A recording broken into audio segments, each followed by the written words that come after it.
mereka. Mengapa gelar co-redemptrix, mediatrix, advocate hanya kepada Bunda Maria? Mengapa tidak kepada yang lain? Kalau hanya dirujukan kepada Bunda Maria, maka partisipasi Bunda Maria bukan partisipasi biasa. Partisipasi Bunda Maria seperti yang saya katakan kemarin. Saya bukan salah kaprah, saya bukan memberikan karikatur kepada pemahaman Katolik.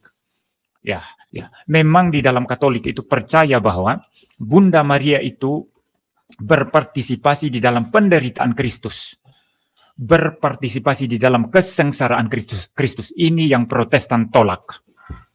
Penderitaan Kristus itu unik punya Kristus ketika dia sedang mengerjakan karya penebusan. Kesengsaraan Kristus itu unik punya Kristus ketika dia sedang mengerjakan karya penebusan, saudara.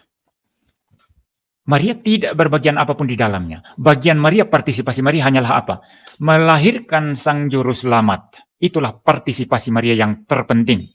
Tetapi dalam kesengsaraan dan penderitaan Kristus, Maria sama sekali tidak berpartisipasi. Maka di sini, Allegro melakukan kebohongan besar hanya demi melarikan diri dari argumentasi saya.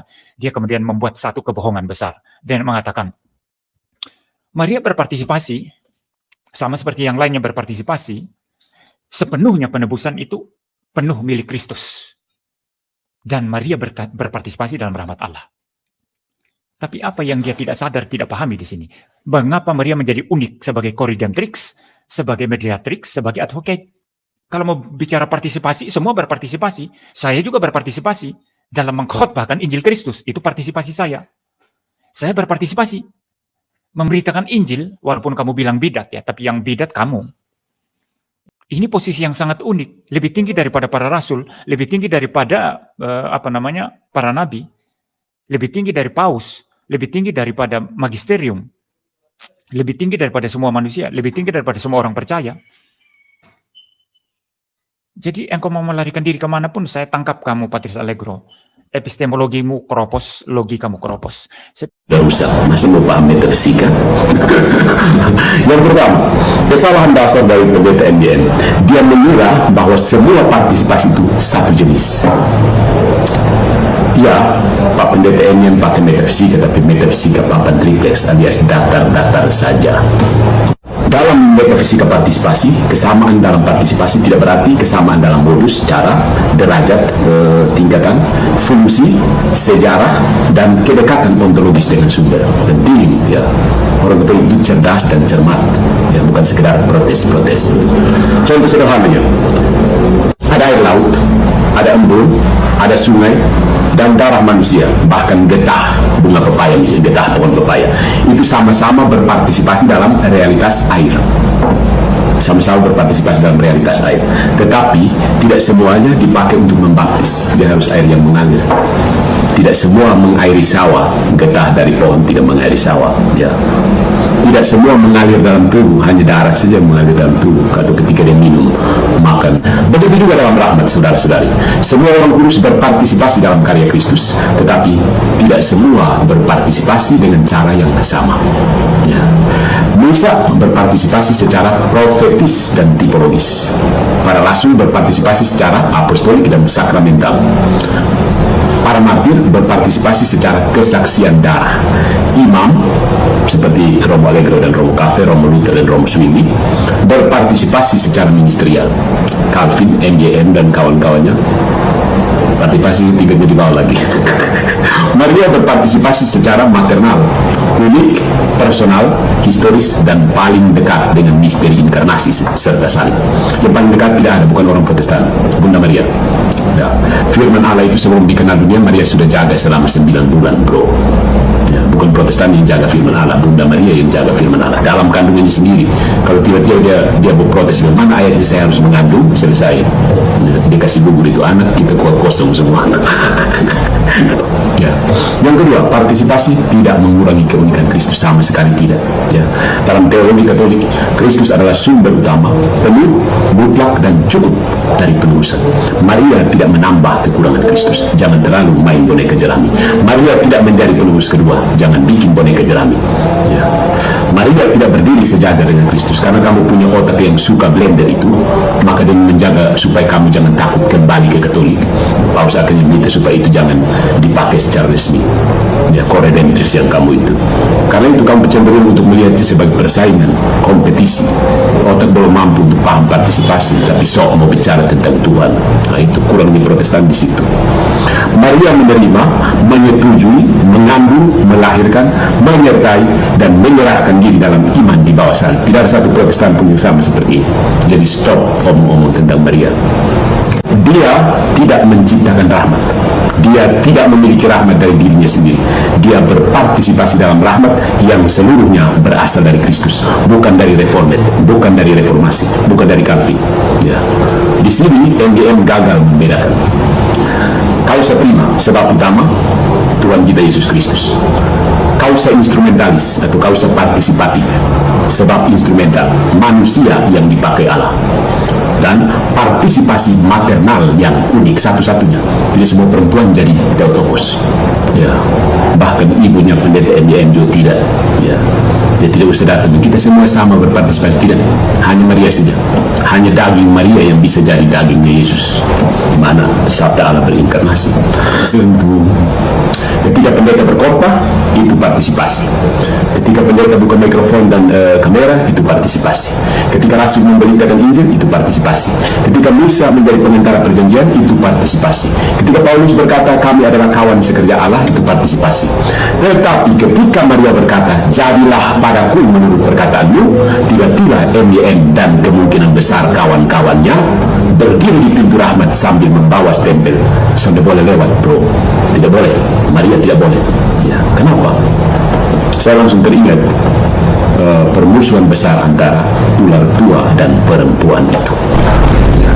Mengapa Maria, bukan Musa, bukan Elia, bukan Petrus, bukan Yohanes Pembaptis? Jawabannya sederhana, sangat-sangat sederhana.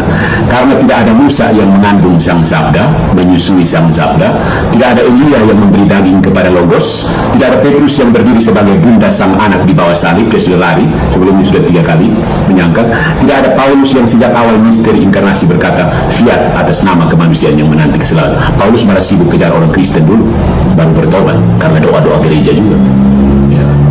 Maria unik bukan karena dia sumber penebusan, tetapi karena dia adalah pribadi manusia yang paling dekat secara historis, biologis, spiritual, dan maternal dengan penebus. Ingat, kan ada bagian lain dari ini yang sering dipakai Protestan untuk merendahkan Maria. Terbalik, bro. Justru itu Yesus sedang memuji Maria. Tidak ada yang lebih besar, manusia siapa yang lebih besar yang mendengar dan merenungkan firman. Protestan tidak lebih besar dari Maria dalam hal ini.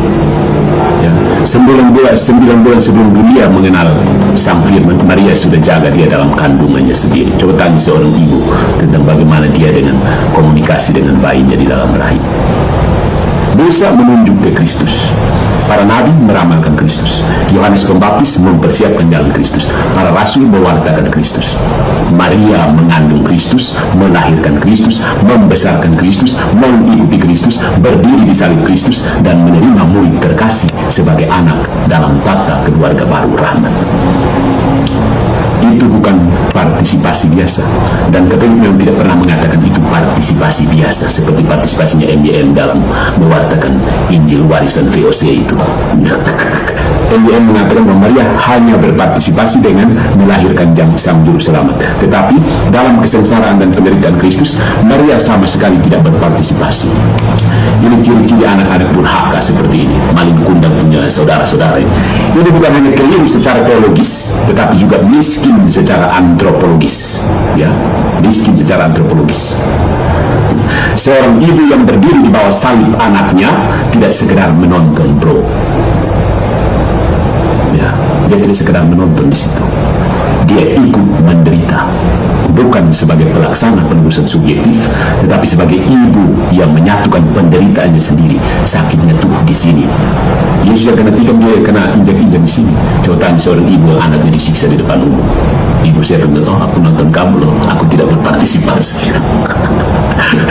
Dan Katolik tidak berkata bahwa darah Maria menebus dunia. Yang menebus adalah darah Kristus. Tetapi iman Maria ketaatan Maria dan penderitaan Maria berada dalam orbit karya Kristus.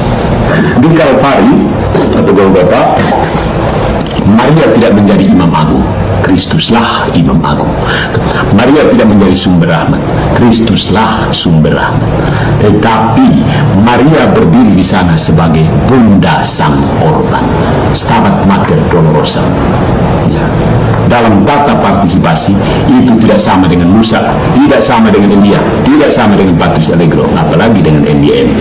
Dengan MDM yang sedang live sambil batuk-batuk epistemologi. Menderita bersama Kristus, menjadi ahli waris bersama Kristus. Apakah itu berarti orang Kristen setara dengan Kristus dalam pengertian MDM sehingga tidak solus Kristus lagi? Tidak kan? Asal logika baru naik. Kalau kita menderita bersama Kristus berarti kita penerus setara Kristus kan? Kalau kita kawan sekerja Allah berarti kita Allah kedua. Ini kata-kata Paulus loh. Kalau pendeta memberitakan Injil berarti Kristus tidak cukup mewahyukan diri. Logika konsisten. Epistemologi Kropos yang sebenarnya itu ada pada Bonibali Yanto Matalu yang terhormat. Epistemologi Anda Kropos, metafisikanya papan triplex alias metafisika dasar. Ya. Katolik, Maria berpartisipasi secara subordinatif dalam karya Kristus.